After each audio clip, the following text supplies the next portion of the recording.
विधानसभेच्या निवडणुकीच्या निमित्ताने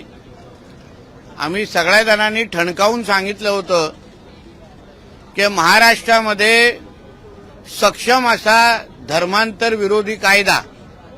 म्हणजे लव जिहाद विरोधी कायदा हा आमचा हिंदुत्ववादी विचाराचे सरकार घेऊन येईल असा शब्द आदरणीय मुख्यमंत्री देवेंद्र फडणवीस साहेबांनी तेव्हा दिला होता आणि महाराष्ट्राच्या हिंदू समाजाने विश्वास ठेवून आपल्या हक्काचं हिंदुत्ववादी विचाराचं सरकार महाराष्ट्रामध्ये निवडलं आणि आज मला मनापासून समाधान वाटतंय की आज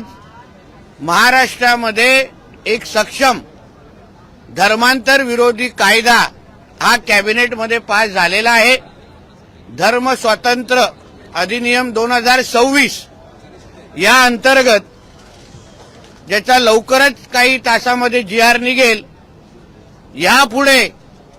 आमच्या कुठलीही हिंदू बहिणीकडे कुठलाही हिरवा साप जिहादी वाकड्या नजरेने पाहू शकणार नाही आणि अशा पद्धतीचे कुठलेही त्यांनी लव जिहाद सारखा प्रकार करण्याचा प्रयत्न केला तर आता महाराष्ट्रामध्ये अतिशय सक्षम असा धर्म स्वतंत्र कायदा अधिनियम 2026 म्हणून आता कायदा लागू झालेला आहे। यासाठी